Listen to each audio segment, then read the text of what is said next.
할렐루야. 주 예수의 은혜와 평강이 있을지어다.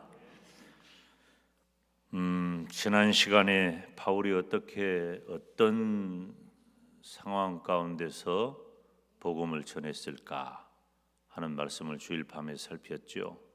바울은 멸시와 핍박 가운데 복음을 전했는데, 그렇게 바울이 복음을 전할 수 있었던 이유는 바로 하나님을 힘입어서 가능했던 것이다. 우리도 인간의 여러 가지 방법과 생각들 있지만은 가장 중요한 것은 하나님을 힘입어서, 아멘, 하나님을 힘입어서 복음을 전해야 할 줄로 믿습니다. 오늘은 데살로니가서 설교 8번째로 우리가 복음을 전할 때 주의할 것, 우리가 복음을 전할 때 하지 말아야 할 것은 무엇일까 하는 것을 잠깐 살피고자 합니다. 말씀을 증거하는 목회자들이나 혹은 또 복음을 들고 나아가서 전하는 전도자들이나, 그리고 각 구역의 또 말씀에 이렇게 증거자로 세운 구역장들이나, 어찌됐든 우리는 다 하나님의 말씀을 붙잡고 사는 사람들인데, 우리가 하나님의 말씀을 들고 나아가 전하는, 특별히 바울이 했던 일은 복음을 증거하는 일이잖아요. 그래서 복음을 증거할 때에 우리가 주의해야 할 것, 이 바울이 데살로니가 지역에서 전도를 할 때, 그러니까 요즘식으로 표현하자면은 선교사로 나간 거죠. 선교의 현장에서 복음을 전할 때에 바울이 어떤 동기를 가지고 있었는가? 잘못된 생각이나 불순한 마음이 아니었다라고 하는 것을 오늘 본문에 특별히 3절에 기록을 하고 있는 것이죠. 그러면 바울이 복음을 전할 때 하지 말아야 할 것, 주의할 것을 몇 가지 이 시간에 살피고자 하는데, 첫째, 오늘 개역 한글판 성경대로 하자면 첫째, 간사함으로 하지 아니하였다. 우리 3절 다 같이 읽어볼까요? 시작. 우리의 권면은 간사에서나 부정에서 난 것도 아니요 괴계에 있는 것도 아니라 그랬어요. 이 3절은 좀 소극적인 면, 부정적인 면을 기록을 하고 있죠. 여러분, 참 중요한 건데, 이 복음을 전할 때 이 복음을 전하는 방법이 잘못되면 안 돼요. 바울은 열심히 복음을 전했죠. 아마도 이 당시 초대교회의 복음 전도자들이 다 그러했겠지만, 특별히 바울의 이 서신들을 살펴보면은 바울은 정말 열심히 복음을 전한 사람이에요. 바울은 건강도 그렇게 썩 좋지 않고 외모도 사람들에게 우호적인 외모를 가지고 있지 않아요. 그래서 사람들이 볼 때 바울을 처음 만난 사람은 그 명성에 비해서 사람들이 좀 이 외모가, 그래도 이 외모를 볼 때 괜찮은 사람들도 있고 외모를 볼 때 힘든 사람들이 들어있는데, 바울은 좀 힘든 케이스예요. 그래서 사람들에게 외모적으로나 존경을 받지 못해요. 언어도 마찬가지. 바울은 언어도 어눌하고 또 안질환도 있어가지고 사람들을 쉽게 바라보는 것도 편치 않고, 이제 그런 사람이 바울이었거든요. 그런데 바울이 다른 것 하지 아니하고 열심히 복음을 전한 거예요. 제가 늘 말씀을 드리지만은 예수님 이후에 가장 예수님을 본받고 예수님을 닮은 사람은 바울이다라고 말하는데 주저하지 않습니다. 그리고 제가 이 교회사를 공부할 때 우리가 석사도 가운데 이그나우스라고 하는 그 석사도가 있는데, 그분이 이 개혁주의 신학의 입장에서 그때 당시에는 이제 로마 가톨릭화 되어가는 과정이었기 때문에 그때에도 가장 예수 그리스도의 복음을 지키려고 하는 열정이 있었던 그런 석사도인데 이 바울 사도만큼 열심히 복음을 전한 사람은 없었다. 성경에 기록된 인물 가운데 그렇게 이해할 수 있는데 그때 당시는 이제 이 굉장히 종교적으로 혼란한 시절이에요. 다시 말하면은 혼합주의적 성격이 굉장히 강했단 말이에요. 그러니까 지금 이 지역이 어느 지역이죠? 그리스 지역이잖아요. 그리스 지역이기 때문에 이 그리스 지역은 신화적 요소가 강하고 헬라 철학의 영향을 굉장히 많이 받았어요. 그렇기 때문에 이 교회도 혼란스러울 뿐만 아니라 교회가 아닌 다른 일반적 종교적 관점에서 보면 사람들은 다 혼합적 종교적 성향을 가지고 있는 거예요. 뭐 요즘 안 그렇습니까? 요즘도 그렇잖아요. 뭐가 좋을지 모르니까 붙잡는 거예요. 이것저것 다 붙잡아 보는 거죠. 이게 연약한 사람의 심성이고 그리고 하나님이 우리 인간에게 부여하신 신의식의 타락한 면이에요.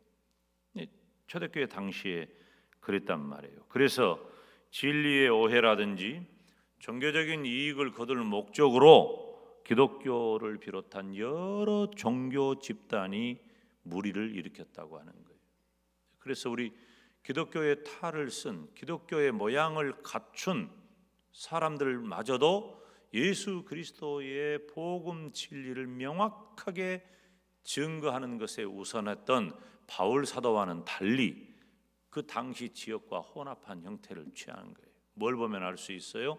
우리가 요한계시록 2장 3장에 초대교회 그 7교회가 기록이 되어 있잖아요. 소아시아의 7교회. 그 7교회 각각의 특성을 보면은 그 지역의 영향을 그대로 교회 안에 가지고 들어옵니다. 그러니까 굉장히 혼합주의적 영향을 가지고 있었다라고 하는 것이죠. 그런데 바울이 예수 그리스도의 이름을 증거하는 복음을 증거하는 전도의 동기는 어떤 오류나 탐욕이 근거가 된 것이 아니었다는 것이죠. 여기 간사하다라고 하는 말의 원어적 의미는 오류라고 하는 겁니다. 오류, 잘못됨, 그릇됨. 그런데 바울이 전한 복음은 그릇된 것이 없었어요. 바울은 반드시 명확한 예수 그리스도의 복음 진리만을 전했다는 거예요. 여러분, 예수 그리스도의 복음을 전하는 사람은 특별히 전도하는 사람은 그 짧은 순간에 말을 건네야 하잖아요. 우리들에게 오래 기다려주지도 않죠. 10분, 5분, 3분 혹은 1분에라도 아니 한 문장으로라도 우리가 그들에게 급박한 예수 그리스도의 복음을 전해야 돼.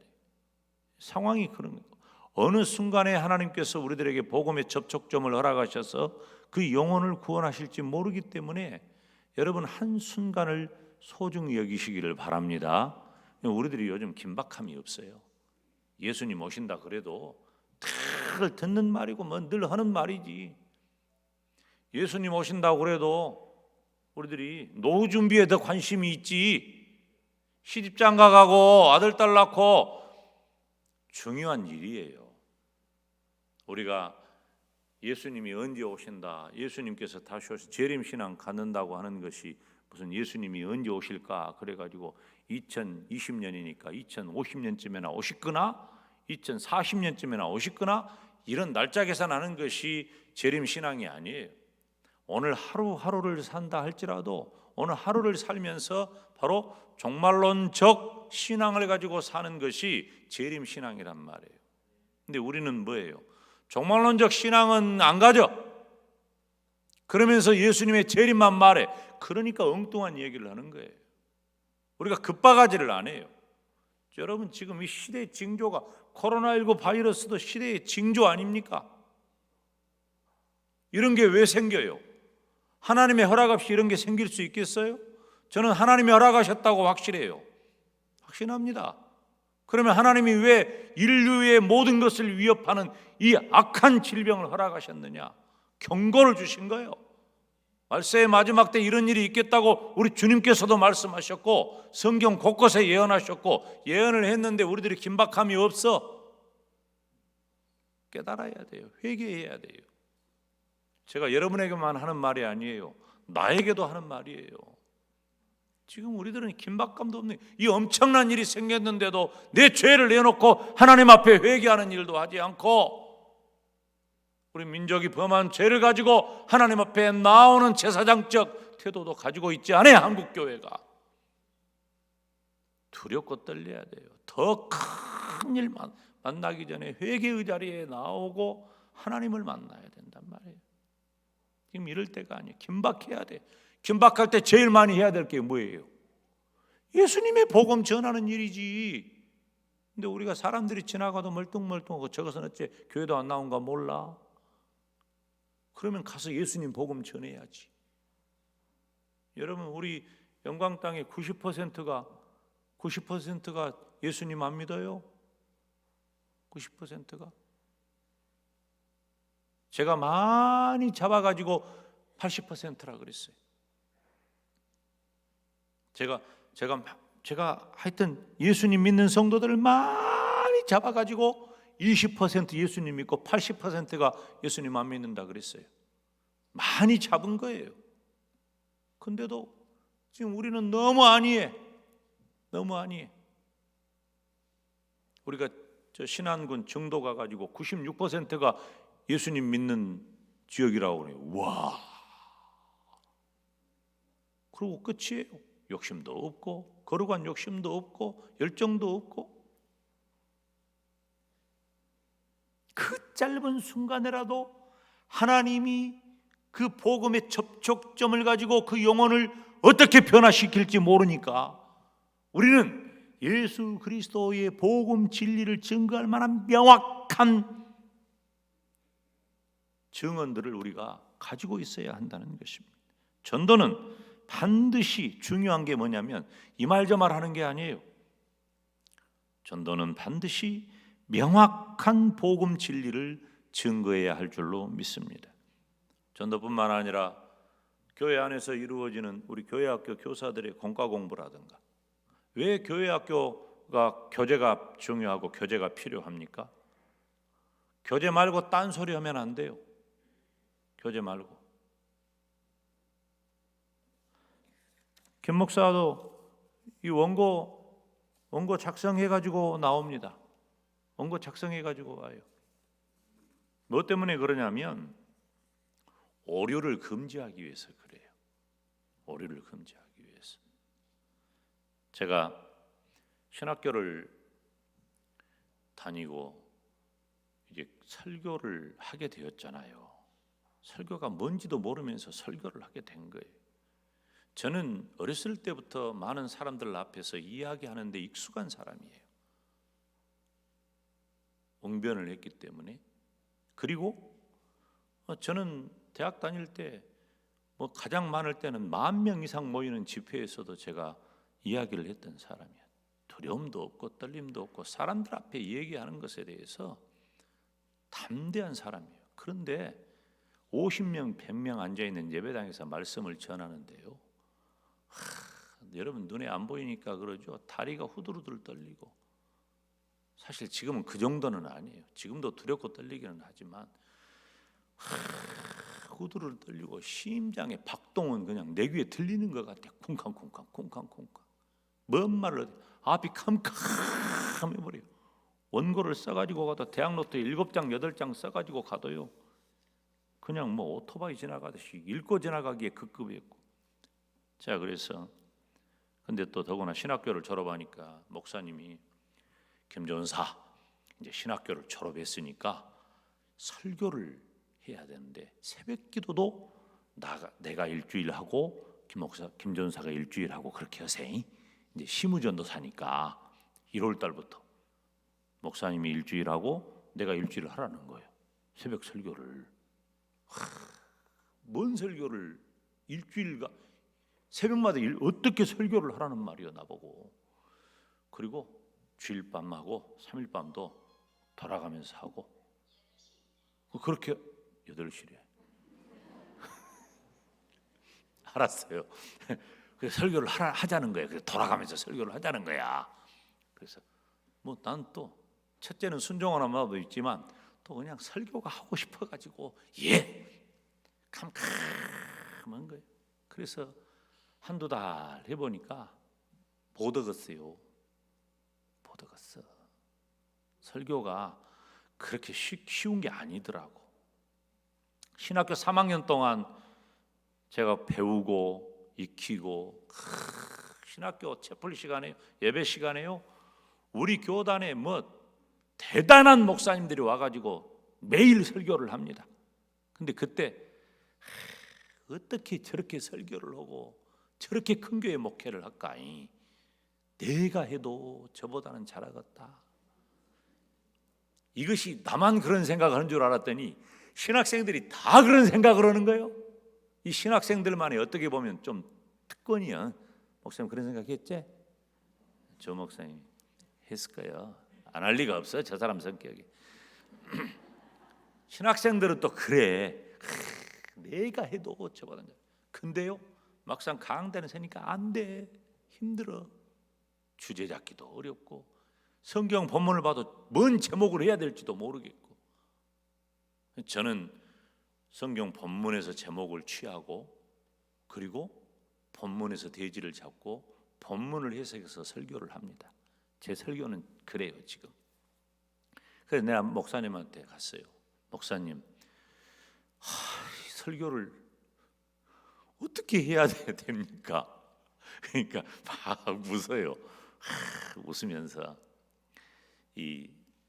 저한테 말씀하시는 것이 좋은 목사님의 설교집을 그것을 잘 정리를 해서 설교를 해라. 사실은 그때 저희 신학생들이 조금 선배 목사님들 참 목사님 설교 누구 설교집 보고 뵙겠구만 막 그렇게 하고 우리들이 그랬었거든. 근데 나보고 뵙게서 하라는 거야. 그러니까 내가 용납이 돼. 그럼 저보고 뵙기라고요. 그러니까 막 웃으면서 100개에서 해. 왜? 지금은 김 전사가 설교를 만들어서 할 능력이 없어.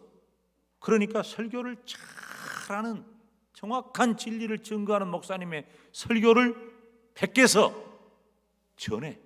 그것도 그래야 틀리지 않고 정확한 복음을 전하는 거예요. 그것이 익숙해지면 나중에는 다 김전도사 설교를 하게 될 때가 있어. 그렇게 권해주는 거예요. 이것이 아닌 것 같은데. 근데 저는 또 목사님 말씀하시면 순종했거든요. 그래서 그때 제가 많이 참고했던 목사님들의 설교 가운데 뭐 서권태 목사님 같은 분, 혹은 또 이 박노준 목사님 같은 분, 그리고 이동원, 저희 때는 또 이동원 목사님이 그 분당의 지구촌 교회 이동원 목사님 같은 분, 이런 분의 설교를 굉장히 제가 그분들의 설교를 많이 참고했습니다.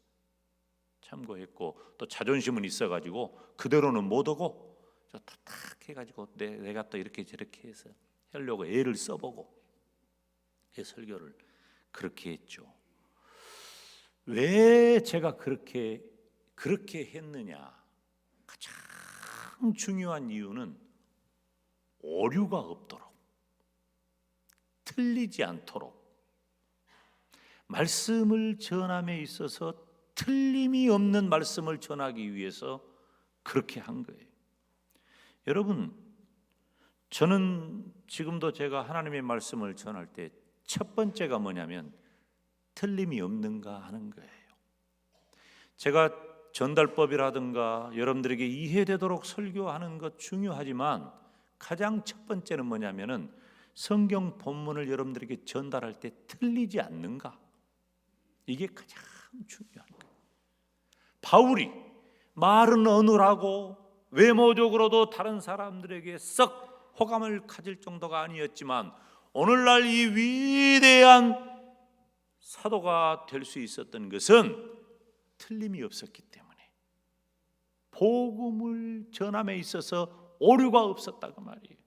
그래서 여기 보니까 우리의 권면은 간사에서나 간사함으로 하지 않았다. 간사함으로 하지 않았다. 그러니까 진리를 진리되게 설교하는 것이 저의 가장 첫 번째 목표라고 하는 거예요. 여러분, 목사만 그렇습니까? 구역장님들도 다 마찬가지예요. 구역장님도 뭐 그냥 세상 얘기나 하고 끝내면 안 돼. 왜 구역 공과를 드리는데? 그 구역 공과는 우리 교단의 유수한 학자와 목회자들에 의해서 집필된 책이에요. 그래서 어떤 의미에서는 그 구역 공과를 가지고 설교를 해도 굉장히 좋을 만한 내용을 가지고 있어요. 틀리면은 안 돼. 틀리겠으면은 그 함께 읽어요. 물론 우리 구역장님들은 다 이제 귀한 분들로 저희들이 임명을 했기 때문에 예배를 잘 인도하실 줄 압니다. 선생님들도 마찬가지예요. 선생님들도. 제가 전도사 때인데 그 선생님 한 분이 중고등부 공과 시간인데 주머니에 손 탁 넣고, 내가 잊어버리지도 않아. 야, 너희들 전도 안 하냐? 전도 안 알아? 공과 시간에. 그러고 있는 거예요. 그래서 내가 등을 탁 쳤어요. 지나가면서 등을 탁 쳤어. 깜짝 놀래. 전도 안 하냐? 전도 안 알아? 그것이 아무리 5.18이 다가온 지금 또 때가 그런 때네. 또 마치 날짜가 이 광주 사람들은 그때 괜히 5월만 다가오면 힘들었거든요. 저도 지금도 그런 아픔이 있는데 아무리 그래도 하나님의 말씀 전하는 시간에 그런 짤데없는 소리 하는 것 아니에요. 제가 간혹 예화를 드는 때는 하나님의 말씀을 어떻게 여러분들에게 잘 전달할 수 있을까라고 애쓰기 위해서, 이해하기 위해서 예화를 쓰는 거지, 예화 자체가 목표나 목적이 돼서는 안 된단 말이에요. 그러니까 교회 학교 선생님들도 공과 준비 철저히 해서 공과대로 전해야 돼. 하나님의 말씀대로 전해야 된다 그 말이에요. 딴소리 하면 안 돼요. 딴소리. 바울은 진리에 오류가 없었어요. 우리가 복음을 전할 때 반드시 하지 말아야 할 건 뭐냐면은 잘못된 것을 하면 안 돼. 예수 그리스도의 복음 진리를 정확하게 잘 전하는 우리 영광대교의 모든 성도들이 되기를 주님의 이름으로 축원합니다. 우리가 다 그래서 제가 연초에 설교를 했잖아요. 우리가 예수님의 복음을 전할 수 있어야 한다. 예수님께서 어떤 분이고, 그래서 예수님의 탄생과 죽음과 부활과 승천과 다시 오심에 대해서 간단하게 전할 수 있어야 돼요. 그게 전도예요. 전도. 실제로 전도가 뭐예요? 도를 전하는 거예요. 근데 좋은 말은 다 안 좋은 것들이 다 갖다 쓴다니까. 도를 아십니까? 실은 전도가 그거예요. 전도가. 도를 아십니까? 근데 그 엉뚱한데 정산도가 그거 갖다 쓰잖아요. 아이고, 참 세상에 우리 교회 안에 성경 진리의 좋은 단어들은 사이비 이단들이 못된 것들이 다 갖다 쓴다니까요. 다 갖다 써요. 그러니까 제가 그런 단어를 사용해서 설교를 할 때도 상당히 주의를 하는 것이죠. 두 번째, 복음을 전할 때 하지 말아야 할 것, 부정한 방법으로 하지 않았다. 3절에 보니까 우리의 권면은 첫째 간사에서나 둘째 부정에서 난 것도 아니요. 부정한 것으로 하지 않았단 말이에요. 이 부정한 것이라고 하는 이 말을 주석가 가운데 이상근 목사님 같은 경우는 음욕이라고 표현을 했고, 박윤선 목사님 같은 경우는 물욕이라고 표현을 했어요. 어찌되었든지 간에 당시 이 바울을 비롯한 사도들도 그런 비난을 종종 받았던 것 같아요.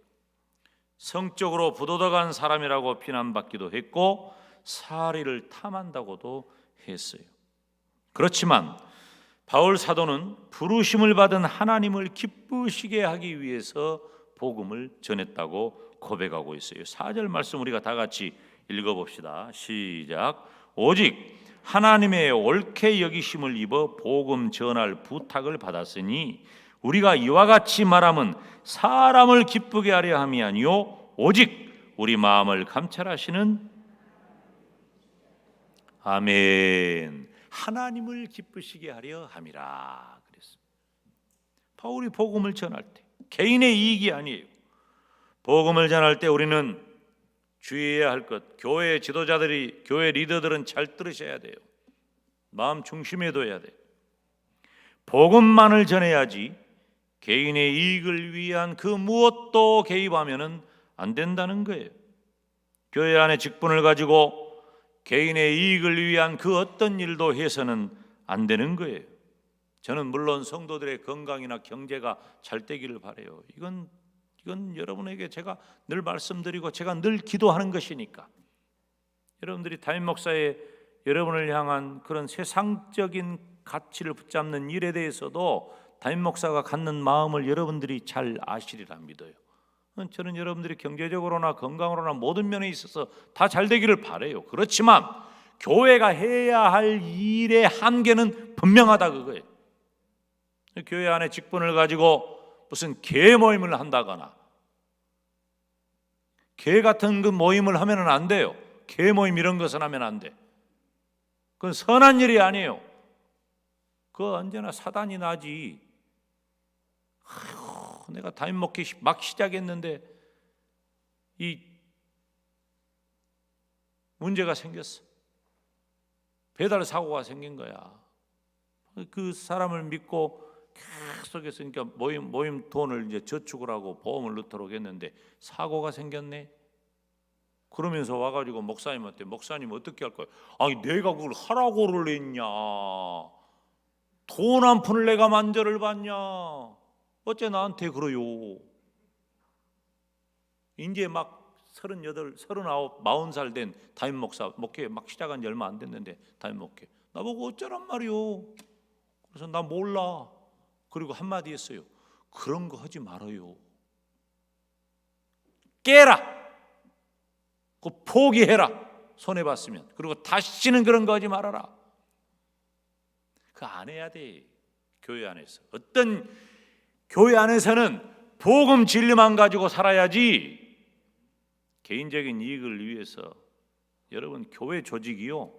교회 안에 사모님을 잡으면 이 교회 안에 사모님만 잡으면 우리끼리 있으니까 하는 말인데 사모님만 잡으면 된다고 하는 그런 마케팅 전략이 얼마나 많은 줄 알아요?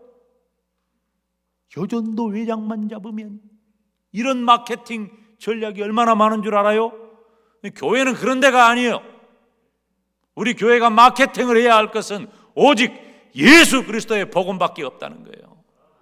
예수님의 복음만 해야지 개인의 이익을 위한 그 어떤 것도 해서는 안 된다는 거예요. 교회를 통해서는 따라서 합시다. 오직 예수님, 오직 말씀, 오직 복음, 그것만 해야 되는 거예요. 그것만. 그래서 바울은 복음을 전할 때 절대 안 했던 것, 나는 이런 것 안 했다 그 말이에요. 우리의 권면은 간사한 것, 즉 오류가 없었다. 두 번째, 부정에서 난 것, 즉 개인적인 어떤 음욕이나 물욕이나 그런 욕심 때문에 한 것이 아니었다 그 말이에요. 세 번째로 우리의 권면은 간사에서나 부정에서 난 것도 아니요. 세 번째로 뭐예요?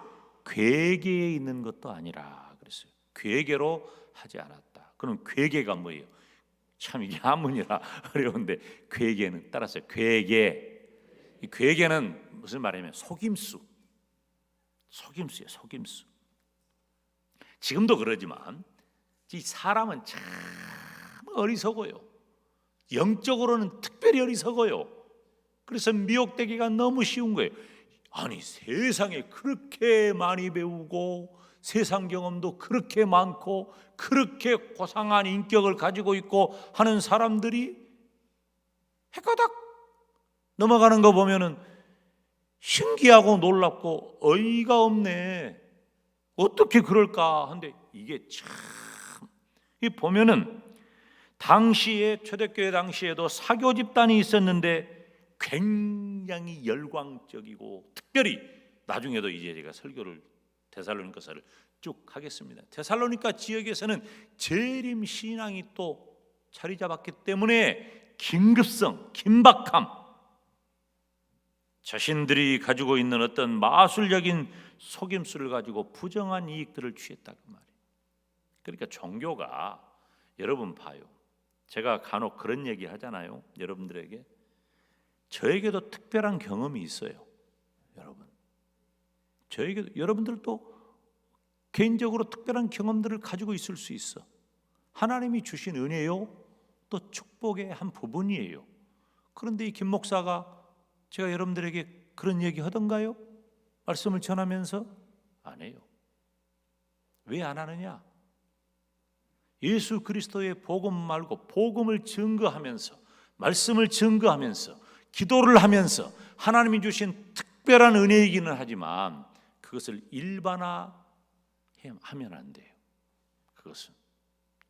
그것을 일반화해버리면 이방 종교와 다를 바 없어요. 우리는 따라서 합시다. 오직 말씀, 오직 예수님, 그 안에 전능하신 하나님의 은혜와 역사가 임할 줄로 믿습니다. 그래서 말씀을 증거하는 중에 질병이 치료되기도 하고 마음의 평안이 오기도 하고 문제가 해결되기도 하고 기도하는 중에 질병이 치료되기도 하고 마음의 평화가 오기도 하고 문제가 해결되기도 하는 거예요. 그러는 것이지 내가 이 김용대 목사가 무슨 신령한 능력이 있어가지고 나한테서 능력이 팍 나가는 게 아니에요. 그런 소리를 하는 사람은 다 가짜들이에요. 나쁜 것들이에요. 다 하나님이 주신 은혜를 나쁜 것으로 바꾸는 것들이란 말이에요. 귀 기울이면 안 돼. 그래서 그 사람들은 전부 다 그 끝이 뭐냐면은 그런 부정한 방법을 통해서 신비적인 방법을 통하고 열광적으로 북돋우고 긴급성을 요하면서 결국은 자기들이 개인적인 부정한 이익을 채우는 거예요. 그런데 바울은 나는 그런 속임수 안 쓴다. 내가 할 줄 안 게 뭐냐? 바울은 스스로도 말해요. 나는 건강도 좋지 않고 외모적으로도 내가 뭐 내세울 것 있냐? 나는 할 줄 안 거 하나밖에 없다. 바울은 어떤 경우에도 바울은 살아계신 하나님의 복음만을 전한 줄로 믿습니다. 우리가 그렇게 해야 돼요. 교회가. 지금도 사이비 이단들은 진리를 오해하게 만들고 사기성이 있어요. 어디서 뭔 소리가 난다냐? 응? 한국의 이 사이비 이단은 사기성이 있어. 그래가지고 성도들을 착취한단 말이에요. 시한부 종말론 때 1992년에 예수님 오신다고 해가지고 시한부 종말론, 그 이후로 종말에 대한 이야기가 한국교회에서 쏙 들어가 버렸어. 예수님의 재림 이야기가 쏙 들어가 버렸어. 그러니까 예수님의 재림 이야기를 설교자들이 망설이게 되니까 재림 신앙, 다시 오실 예수님 이야기 이거 쏙 들어가니까 어떻게 해요? 예수님 다시 오시는 종말 이야기 안 하니까 교회가 타락하게 되고 교회가 타락하고 아니하게 되니까 세상에 대해서 외치는 소리가 점점점 잦아들게 된 거예요. 이게 한국교회 현실이 되고 만 거예요. 그런데 그때 재림 이 예수님 다시 오신다라고 시한부 종말론자들이 결국은 뭐 됐어요? 예수님 언제 오실지 모르니까 다 털어먹어 버리고.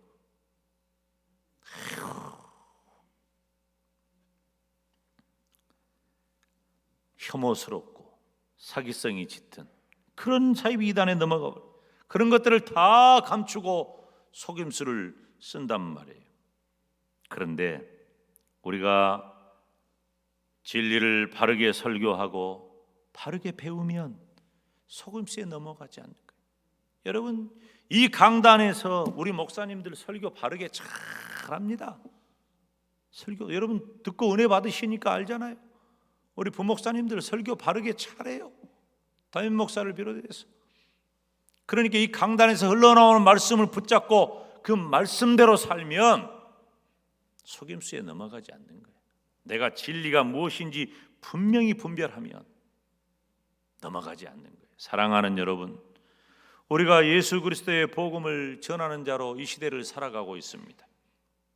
우리가 하지 말아야 할 것, 잘못된 복음을 전하지는 말자. 두 번째로, 내 개인적인 유익을 위해 이기적 욕심을 위해서 써먹지 말자. 세 번째로, 어떤 경우에도 속임수를 쓰지 말자.